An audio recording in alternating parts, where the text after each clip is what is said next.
So today I just wanted to share with you guys how a lot of times when patients come to the hospital, they are really just coming there for one single issue that they want addressed. But sometimes in the course of admitting the patient and evaluating the patient, we realize that there's actually a lot of different other things that we can optimize about their health and their care. And so a lot of times when these patients come to the hospital, it's actually kind of like a sentinel event for them where we as the hospitalists can actually kind of fully take control of their care for a short period of time and really get them set up for success on the outpatient side of things. So today I want to take you guys through a case that really, I think, illustrates this point well. As always, some aspects of the case have been modified for patient privacy. So this is a case of a 64-year-old woman coming in with a chief complaint of right lower extremity swelling and drainage. She reports that about 3 weeks ago, she had a fall onto her right side. A week after that, so about 2 weeks ago, she started to notice some blood oozing from a wound. And then 1 week ago, she started to have increased swelling and pain. She has also started to notice some left lower extremity swelling as well. And review of systems is negative for fevers, chills, cough, shortness of breath, abdominal pain, dysuria, constipation, or diarrhea. In terms of her past medical history, she has rheumatoid arthritis and has never been on a DMARD.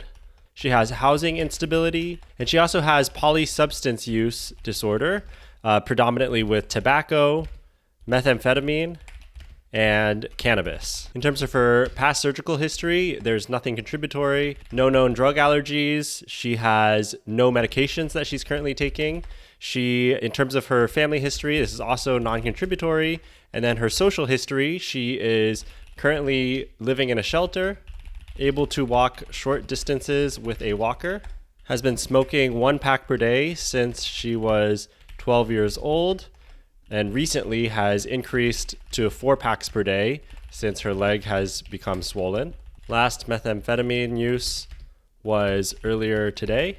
Oh, and just some other things that I forgot to mention earlier is that she has endorsed some decreased PO intake recently, as well as a depressed mood, decreased sleep, difficulty concentrating, and anhedonia.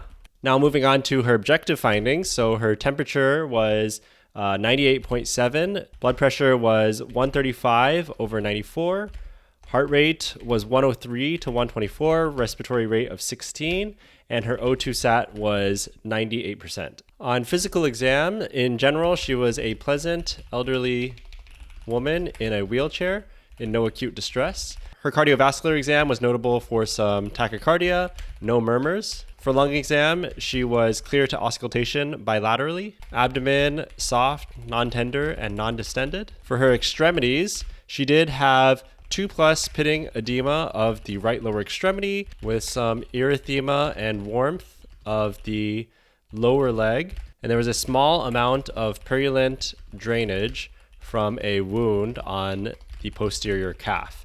The left lower extremity had 1+ pitting edema. And also of note was that she was found to have very severe boutonniere and swan neck deformities of her bilateral hands, also with significant deformities in her toes as well. So I'll just give you guys a couple of examples of how kind of the physical exam looked like. So here we have some examples of swan neck deformities. You can see the fingers coming out, and then you get this kind of swan neck appearance here. And then you have a boutonniere deformity, which is kind of, I imagine it as if somebody's like pressing a button. It's kind of going in the opposite direction of the swan neck. You can see it's kind of concave as opposed to convex as it is right here. And the other classic thing that we often see in these patients is ulnar deviation, which I don't remember if I remarked upon in the physical exam. I don't remember if she had this, but basically, all the fingers are kind of splaying out to the ulnar side, which is another classic exam finding for rheumatoid arthritis. So moving on to her labs. So she had a CBC that showed a white count of 8.3,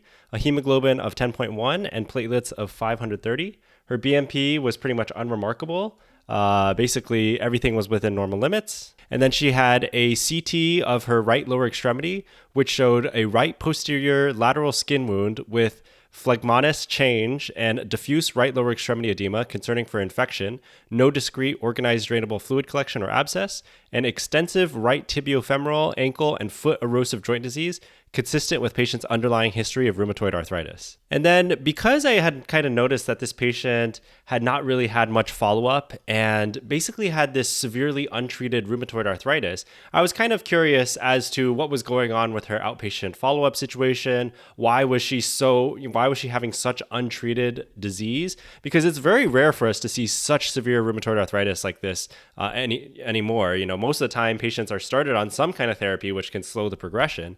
And so I kind of went through the rest of her records and I found some additional imaging studies. So this was an abdominal CT that she had in 2018, and it showed a soft tissue density lesion involving the inferior pole of the left kidney measuring 2 centimeters. Recommend dedicated ultrasound, CT, or MRI. She had right hydronephrosis and a dilated extrarenal pelvis and a complex cyst in the left adnexa. Recommend further evaluation with ultrasound on a non-emergent basis. She also had this CT angiogram of her chest in 2022, and it basically showed no evidence of pulmonary embolism, but it did show severe degenerative changes of the spine with age indeterminate, severe compression deformities of T7 and T8, near complete height loss, and compression deformity of the adjacent T6 and T9 vertebral bodies with associated erosions. This is resulting in severe focal kyphosis. Etiology is uncertain and has been there since an earlier radiograph since 2018. Also, she was found to have underlying emphysema and chronic bronchitis. All right, and so that's basically it for the presentation of her case up to this point, and at the point at which I was called to admit this patient. And at this point, I was doing my evaluation, and this is kind of the data that I had gathered. So what I want you to practice right here is, if you were the person admitting this patient, what would your problem list be? Especially for medical students and interns, I recommend that you pause the video and try to see what you can generate from your problem list. And by making the best problem list that you possibly can, that is going to guide how you're going to order further workup and treatment for this patient. All right, so hopefully you guys have been able to take some time to do that. And I will just start building out my problem list here and kind of what I prioritized in this patient. So the very first thing that I would say for this patient is the number one problem that she came in with. And basically what I put was severe purulent right lower extremity cellulitis. So she had this fall onto her right side. She started noticing some blood oozing from it and then started having swelling and pain. Now we got this physical exam showing warmth and erythema, and then a CT which shows basically infectious symptoms. So this is basically what we were called to admit the patient for. So really the bare minimum would have been just treat the cellulitis, and you could have just called it a day. The cellulitis gets better, she can be discharged. But I think there's a lot of other things going on in this patient that we could potentially optimize. So the other thing that I thought was interesting is that she was noticing some left lower extremity swelling as well. So not only did she have the 2+ edema on her right lower extremity, but there was also 1+ edema on her left lower extremity, which there wasn't really a clear explanation for why that was going on. So I kind of made a problem of bilateral lower extremity swelling. And so obviously, now that I've kind of defined this as a problem, you can kind of know where I'm going to go with how I'm going to decide to work this up. And if you don't actually explicitly label this as a problem, then potentially you might forget or not, kind of have that on the back of your mind that you got to work this up. The next thing that I wanted to address is basically her severe untreated rheumatoid arthritis. So I actually looked extensively through her chart, which is kind of how I found all those old CT scans from the past. But she did have known and diagnosed seropositive rheumatoid arthritis. But I did have some questions about why this wasn't being treated. Moving on to some other problems that I wanted to address for this patient, and this is something that's always on the back of our mind as hospitalists, is noticing that this patient had been reporting that she'd only been able to walk short distances with a walker. She was in a wheelchair when she was in the emergency department. And so thinking of disposition on the back of your mind is always something we need to address. So if somebody's not walking well, it's going to be hard to discharge them out of the hospital and find a safe location for them. And so we do need to address her physical deconditioning. I also wanted to address her suspected protein calorie malnutrition. And this is something that we kind of just put in our notes if we are concerned for some degree of malnutrition, just because she had been reporting some decreased PO intake. She was a pretty frail appearing lady. And so what are some things that we can do to address that? I did want to address her anemia. So her hemoglobin is 10.1. And a lot of times when patients come into the hospital, we get kind of accustomed to seeing their hemoglobins in the 9s or the 8s or the 10s. And so seeing something like this doesn't really faze us at all. But really, anytime you see anemia, it should be a problem on your problem list, because I can't even begin to count the number of times that I just see anemia that's never been worked up by anyone. And it's important for us to verify the etiology of the anemia. And it's not normal. It's never normal to have a hemoglobin of 10, just because we're used to seeing it because our patients are sick and they tend to be patients with lots of comorbidities that get admitted to the hospital. It's something we always need to address. Housing instability is another thing that I wanted to address. She's currently living in a shelter. And again, this is going to impact our disposition. I think we also need to address her polysubstance use disorder, specifically with regards to her methamphetamine use, as well as her tobacco use, because these are things that we can provide treatments for in the hospital potentially that can make their stay a lot better and potentially reduce the risk of them wanting to leave AMA is what we used to call it, or do a self-directed discharge. And then finally, if we go through all of these incidental findings that we're seeing on her CTs in the past, they had never been worked up in the past. And so this is what I was saying, that sometimes a patient's just coming in for one simple problem, a right lower extremity cellulitis, but there's so much more that we need to catch up on. And this sentinel event of them coming into the hospital is an opportunity for us to potentially address all of these issues that haven't been followed up on, especially for the people who have poor follow-up like this patient. So in this case, I put suspected osteoporosis, pretty much confirmed. I mean, at this point, she's got all these compression deformities, severe kyphosis. So pretty much clinically, she already meets the criteria for osteoporosis. And then I would also put suspected COPD. She's smoking 1 pack per day since she was 12. And her CT scan shows underlying emphysema and chronic bronchitis. So we have imaging evidence of COPD. Now, we can't make an official diagnosis because we don't have PFTs, but we can make this a problem that we can address during this hospital stay. And then finally, she had these 2 masses that had never been followed up on. So left renal mass and a left adnexal mass. These were all found on her 2018 CT abdomen and pelvis, and 2-centimeter kidney mass, as well as a complex cyst in the left adnexa. It had been like 7 years and nobody had worked it up. So this is, again, an opportunity for us to work it up because the patient hasn't had good follow-up. So hopefully going through this process of building this problem list was helpful for you guys. And now we can actually start to move on and figure out how we're going to address all of these different problems. And please let me know if you were able to identify any additional problems for your problem list. Please share it down in the comments below. And if you missed some of these problems, I would want you to think about if it is something that you think you should include for the future, or if there was some specific reason that you did not include these problems in your problem list. All right, so for severe purulent right lower extremity cellulitis, what are we going to start with here? So of course, you can just go to my website and take a look at the cellulitis workup, and you can see there's a big differential on whether it's purulent or not purulent. And if it is purulent, then we need to have MRSA coverage. And so your options are going to be vancomycin or some of these PO medications that have MRSA coverage. But any patient that has a fever, severe illness, or neutropenia, these patients are going to require IV MRSA coverage or IV vancomycin. And so in this case, we were going to start this patient on IV vancomycin. And typically what we do is transition to a PO antibiotic once clinically improving.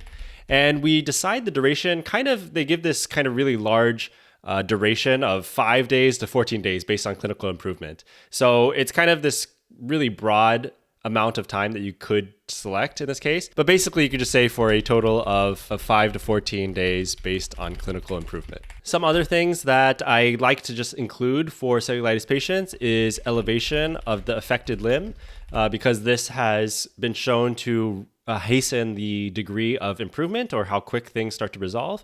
And then also have a wound care nurse consult. This is something we do at our hospital, is whenever there's kind of an open wound that needs some recommendations for how to dress it properly or how to take care of it, we'd like to get the wound care nurse involved. So that's pretty much it for her primary problem. And like I said, that could just be all you did until, we've defined all these other problems that we need to work up. So how are we going to work up her bilateral lower extremity swelling? Well, one of the things that you can get with cellulitis is it could increase the risk of DVTs. So maybe she has a DVT in the right lower extremity. Could she have one in the left lower extremity? She's kind of immobile, it sounds like. So maybe we should just get some DVT ultrasounds to make sure that is not, something that's playing a role here. So bilateral DVT ultrasound.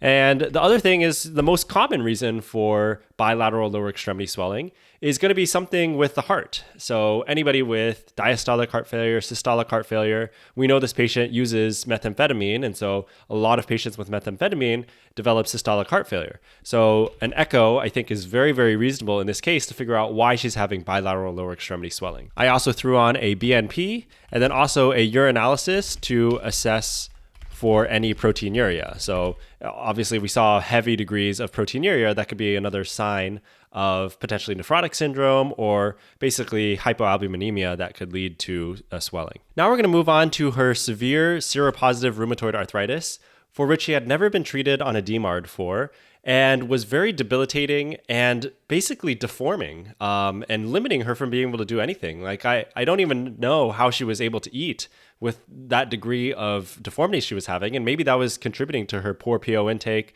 her poor mobility. It's very likely that all of these factors were kind of playing in with each other. And so in this case, I wanted to see how could we potentially optimize this while she's here in the hospital. She doesn't have good follow-up, so it's been kind of lost to follow-up. And yes, this is typically an outpatient issue, but I still think there are things that we could potentially do to advance her care or try to get her hooked up with the right people at least. So the very first thing, and this is just kind of a no-brainer, but was placing an outpatient rheumatology referral in order to see if we could get her linked up and set up for follow-up. And then the other thing is what I'm curious about is, based on your hospital's culture, do you think an inpatient rheumatology consult would be warranted? And so this is kind of what I was kind of debating while I was seeing this patient. I was like, this is really an outpatient issue. There's no reason that it needs to be addressed inpatient. Although at the same time, I'm worried about her ability to follow up and that there's a high chance that she's going to be lost to follow up. And one of my consult questions for them was basically, should we start a DMARD right now while she's here in the hospital? That was basically, I was trying to figure out what is the question that I'm trying to ask the rheumatologist. And so I actually did recommend a rheumatology consult in the morning. And I was admitting this patient overnight, so I didn't do the rheum consult. But I said, recommend rheumatology consult in AM for consideration of starting patient on DMARD this admission, given likely poor follow-up. I'm very curious to hear how this would have gone down in your hospital, if this would have been a no-brainer consult, or if this is something that you would have absolutely never consult for, because I think this definitely varies depending on your institution and your hospital's culture. And then I also ended up getting some additional imaging and some serologic studies. Now, in the chart review, it had already basically said she was diagnosed with seropositive markers, but we had none of this workup done in our system. And so I think confirming the diagnosis, or at least getting some of the labs and the imaging that rheumatology might request, is always helpful as a hospitalist. Like, can we get the workup going before the consultant even has to go see the patient? So they really love getting their bilateral hand, wrist, foot, and ankle x-rays. And then also you can get the seropositive workup, so ANA, anti-CCP, rheumatoid factor, and a C-reactive protein. So this was something that I think was very exciting for me. And one of the reasons I really like hospital medicine, because I really feel like potentially, she's just here for cellulitis, but potentially we could make a even greater change in her life or her overall quality of life by changing the trajectory of her rheumatoid arthritis. And that's something we can do during this admission, potentially. And so I think it's very exciting to be able to make such a large change like that. So for physical deconditioning, this is a pretty simple one, but we basically need PT and OT to evaluate the patient to see what their recommendations for discharge are. Can the patient discharge back to their shelter? Are they going to need home health? Are they going to need a skilled nursing facility to get stronger? So basically PT, OT consults to see what they recommend here. For protein, calorie malnutrition, I basically always put in a dietitian consult because they will be able to evaluate how much calorie loss the patient is having and also give kind of therapeutic education or recommendations to the patient, as well as order dietary supplements. I also just order dietary supplements up front, so boost TID, and then adjust it based on dietary's recommendations. And I started a multivitamin, basically because if you suspect malnutrition, there's no harm in giving them a multivitamin while they're in the hospital. For the chronic anemia, most likely it's going to be an anemia of chronic disease in this patient with severely uncontrolled rheumatoid arthritis. However, I do think it's reasonable to at least check some nutritional studies to make sure you're not missing any obvious causes of anemia. So follow up B12, follow-up iron studies, although they may be inaccurate in the setting of an active infection. And then also you can throw on a folate, although if you look, there's actually a choosing wisely against checking folate and just recommending giving folate supplementation instead. But definitely you could throw on a folate, reticulocyte studies, anything you potentially want to work up this anemia. And then if you do find iron deficiency, then what would the patient need next? They would need an endoscopy. Technically, both upper and lower endoscopy is recommended by the American Gastroenterology Association. But typically, at least a colonoscopy is going to be really important to figure out if they're having some kind of colon cancer leading to iron deficiency. Housing instability, this is another no-brainer one of which we can rely on our ancillary support services. So social work consult for housing resources. Potentially, maybe they have more income that they could be qualified for that could enable them to be in a better living situation than a shelter. Potentially, they could be a candidate for a room and board, perhaps. And then the polysubstance disorder, so both methamphetamine use and tobacco use. I basically do this on all my patients that come in with active tobacco use or active methamphetamine use. There's a lot of treatments that we can give in the hospital that will make their their stay a lot more pleasant. And so really, anybody who has active tobacco use, you should ask them if they are interested in trying a nicotine patch plus a PRN, such as a lozenge or gum. And this will prevent them from going into nicotine withdrawal while they're in the hospital. And then methamphetamine use, there's actually, I learned this only, about a year and a half ago, but there's actually quite a few things that we have some evidence for that can help patients with methamphetamine use. And so one of the major issues that I run into with a lot of the patients who start withdrawing from their methamphetamine, first they have that very sleepy period where they could sleep for like 24, 48 hours sometimes. But after they wake up, they are very, very hungry. And this is like a very commonplace, universal kind of thing that I've noticed. And a lot of times they're so hungry and the hospital is not feeding them enough that they just want to leave. And so all these patients decide they want to leave AMA, even though we haven't finished treating their cellulitis or whatever active medical problem they have that's keeping them in the hospital. So one of the ways to address this early and upfront is actually just providing double portions with all meals. So I place a specific order for double portions with all meals to help these patients and satisfy their appetite craving when they wake up. And then I learned this from one of my psych interns, but really just adding a bunch of PRNs for insomnia, for anxiety and agitation. Having all that stuff up front is just going to help us stay on top of any symptoms that they're having, and so that there's something available once they start having anxiety or insomnia. So trazodone, 50 milligrams QHS as needed for insomnia. Diphenhydramine, and these are all recommendations from psych. I actually have to maybe look into if there is some evidence behind these or if this is just what they recommend in general. But basically Benadryl, 50 milligrams, Q6 hours PRN, first line for agitation or anxiety. And next they add Zyprexa, 5 milligrams Q6 hours PRN as a second line for agitation and anxiety. And then Ativan, 1 milligram Q6 hour PRN as their third line for agitation and anxiety. And actually one really interesting one that I learned about, and the evidence for this is a little bit weak, but the amount of harm that this would cause is basically zero. So it's kind of worth just throwing on anyways, is vitamin C, 1,000 milligrams times 2 days to assist with methamphetamine withdrawal. And this is something, again, that the psych intern told me, but there was basically some preliminary evidence that vitamin C could actually potentially ameliorate some of the effects of methamphetamine withdrawal. And so just to show you guys, this is basically the AI overview, but evidence for using vitamin C to help with methamphetamine withdrawal is limited to preliminary human data and animal cellular studies, and its efficacy remains controversial among researchers. The thought is that it has some neuroprotection effects as well as some antioxidant effects that have been shown to help with methamphetamine withdrawal. And here's one of the articles that I had taken a look into. But really, the way I view it is it's just such a low risk intervention that, again, really there's no harm to trying it, and potentially there is some benefit. All right, and then finally, going back to the tobacco use disorder, but what else does this patient potentially need?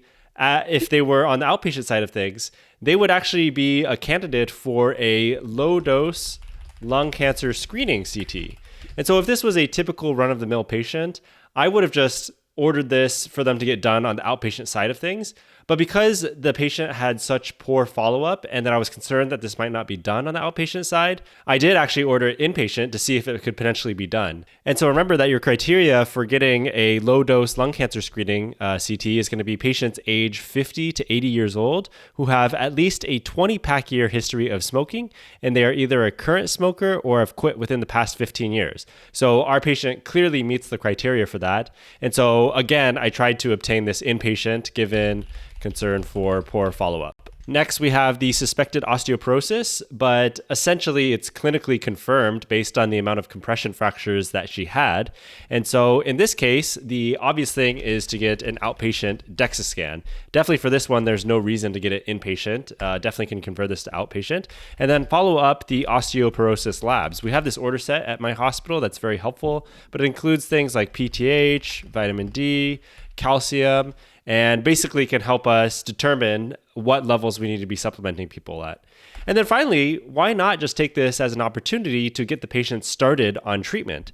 And so let's get them started on bisphosphonate. So alendronate, 70 milligrams weekly, as well as vitamin D3 and calcium supplementation, given compression fractures consistent with clinical osteoporosis. Too often, I feel like we defer these kind of interventions to the outpatient setting, but really there's no reason we shouldn't just get them started on the inpatient side. It's very convenient for us. It's very easy for us. It's not going to be missed. The patient might not follow up later. The PCP might not remember to do it. So why don't we just start these patients on osteoporosis treatment while they're here in the hospital, and we can make that change. Next, we're going to move on to their suspected COPD. Again, we can't make an official diagnosis because we don't have PFTs, but any patient that I have suspicion for COPD, I basically put our COPD clinic referral and I order those outpatient PFTs.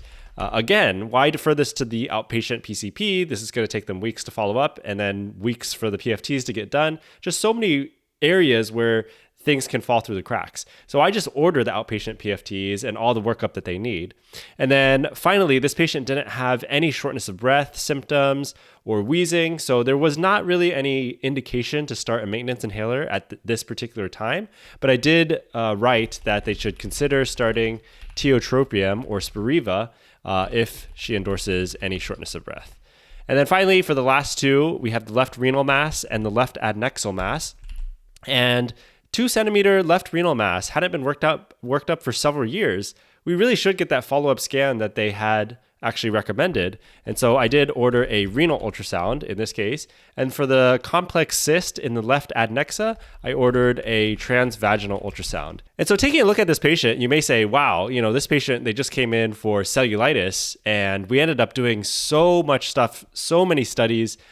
Is there some part of this which is kind of poor resource utilization? What is the cost associated with all of this? And to a large degree, I do agree with that. We had to be very judicious with the limited amount of resources that we are using while inpatient. But at the same time, I always feel like there's a lot of stuff that we can help expedite on the inpatient side of things. And especially for patients who are those that are lost to follow-up, who don't have consistent connection with the medical system. These are opportunities for us to catch things early. And by catching potentially some of these masses early, maybe we're going to prevent this patient from eventually having some large renal cancer, lung cancer, or adnexal ovarian cancer. That's going to lead to them being admitted long-term and started on all these aggressive treatments.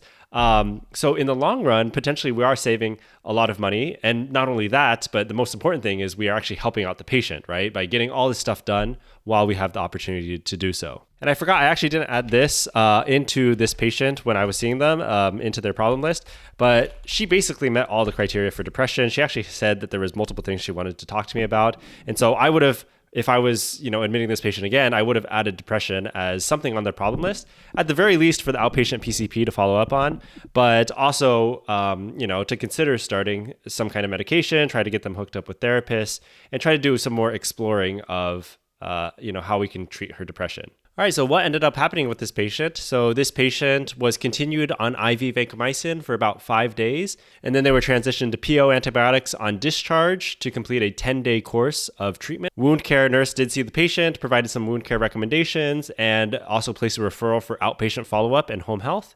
The bilateral DVT ultrasound was negative. The echo was actually negative for heart failure, and all of this workup was pretty much unremarkable.